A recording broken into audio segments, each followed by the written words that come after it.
Che Guevara's face became a global emblem, but emblems always come with a price, and the family usually pays it.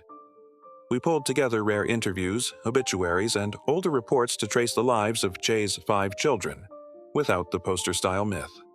And one pattern kept showing up. Each child spent a lifetime answering the same question. Do I have to live like Che? Or do I have the right to be myself? Fact number 1. Hildita. The daughter kept out of sight, and the grandson who split the legend. Che's only child from his first marriage was Hilda Beatriz Hildita Guevara Gadea, born in February 1956. Her mother was the Peruvian economist Hilda Gadea, who later wrote memoirs about life with Che. But Hildita herself stayed far from the spotlight. In Cuba, she lived quietly, without the celebrity status you'd expect from the name Guevara. In August 1995, Hildita died in Havana from cancer at just 39 years old, an eerie mirror of the age at which Che himself died. But the truly explosive part of her story came through her son. Canek Sanchez Guevara, born May 22, 1974, died January 21, 2015 in Mexico City after complications from heart surgery. Canek grew up inside the privileged bubble of post-revolutionary Cuba, and then turned into something the system never wanted from that bloodline, a public critic.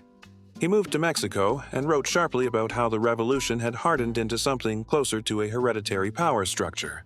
Suddenly, the pure revolutionary surname produced a descendant who openly argued with the system, while still wrestling with the myth of his grandfather. Provocative question. If your last name was a legend, would you protect the myth, or be the first to tear it apart? Fact number 2. Che's letter to his children. A moral rule book that sounds like love and like a sentence. There is one document that changes everything.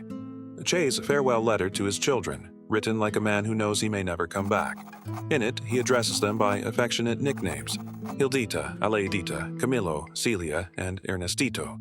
And suddenly the icon becomes a father. But the tone isn't soft. It's disciplined, demanding, almost military. Study, build character, don't live empty lives. And then comes the line that later became a moral password for entire generations. The sentence people quote as if it's scripture.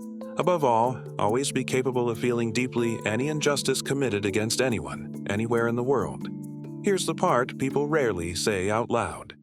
For a child, that kind of letter is both a blessing and a trap. It doesn't just say, "I love you." It hands you a standard you can never fully meet. From that moment on, every choice becomes a trial. If you become a doctor, people ask why you weren't a revolutionary. If you stay quiet, they ask why you're not fighting. If you make money, they accuse you of selling the name. It's like being raised under a permanent spotlight, except the spotlight is shaped like your father's face. Provocative question: would you want a father to leave you a perfect code of honor? Or is that the kind of gift that breaks a life? Fact number 3. Camilo, the keeper of Che's legacy who fought the merch version and died far from home. Camilo Guevara, March, born May 20, 1962, spent much of his life in a role that sounds like destiny. He helped lead the institution responsible for preserving Che's legacy: archives, documents, research, and the official memory of the man. He wasn't a son on a magazine cover. He was a guardian of the family's historical vault. But his real battle wasn't with outsiders. It was with the world's obsession. While Che's image became t-shirts, posters, souvenirs, and marketing, Camilo tried to keep his father inside the frame of history and ideas, not mass branding. Even in reports about his death, he was described as someone who promoted his father's ideas and protected Che's extraordinary legacy. Then came the abrupt ending. In late August 2022, Camilo died in Caracas, Venezuela, during a visit. Reports said it involved a pulmonary thrombosis, embolism leading to a heart attack. And there's another quiet human detail that adds weight. Camilo had a daughter, Camila, with Suelen Milanes, the singer and daughter of Cuban musician Pablo Milanes.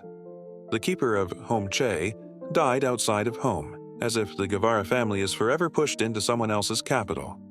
Provocative question: what's more honest, protecting the myth so it doesn't become cheap merchandise, or breaking the myth and disappointing millions. Fact number 4. Aleida, the pediatrician, the international missions, and the strange role of being proof Che was a father. Aleida Guevara March, born November 24, 1960, made a choice that looks uncinematic but is actually brutal in its own way. She became a pediatrician. She has been linked to children's medicine in Havana and to international medical missions, with countries like Angola, Nicaragua, and Ecuador often mentioned in the same breath as her work.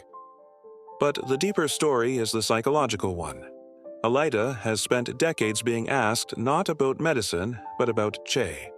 She lives in the role of the person who is expected to explain him, and that's why her personal, intimate details matter more than any speech.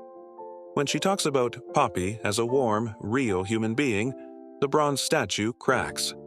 She has also spoken about growing up without indulging in luxury, and about the moment her mother showed her Che's farewell letter, the moment when childhood ended and grief became a document. The letter ends with a line that feels painfully human: a big kiss from Dad. Aleida's life is essentially a tightrope, honoring the memory, refusing the cult, and still trying to live a normal life under a global microscope. Fact number 5. Celia, the aquarium, veterinary work, and the accusation that makes the Guevara name deeply uncomfortable.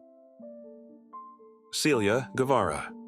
March is the daughter most people barely hear about until an ugly story resurfaces. She has been associated with Havana's National Aquarium, working with marine animals. And that's exactly why the scandal hit so hard. In the early 2000s, Western press published reports that accused Che's daughter of involvement in the export of wild-caught dolphins for the Caribbean entertainment industry. The key point is that these were public accusations in the media, not a courtroom verdict. But once that kind of story attaches itself to a famous surname, it clings for years. The irony is sharp enough to sting.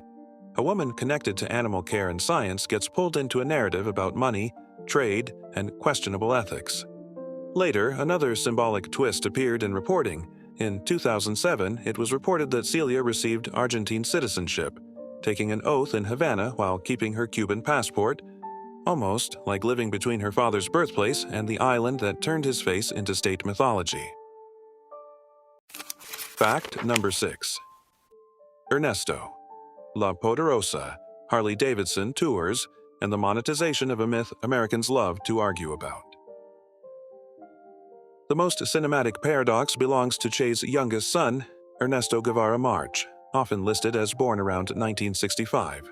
He has been linked to La Poderosa tours, motorcycle tours across Cuba on Harley-Davidson bikes. Just read that sentence twice. The son of one of the world's most famous anti-capitalist symbols connected to a tourism business selling the road experience.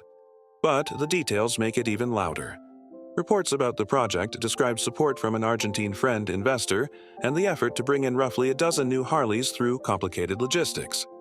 One long travel report claimed Ernesto could lead up to 15 tours a year, and that interest didn't vanish even after U.S. restrictions tightened in 2019, because tourism, as always, finds workarounds and categories.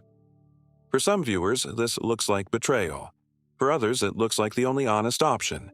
Che's image is already a product worldwide, on shirts, posters, mugs, so why shouldn't the family at least once be the one holding the handle?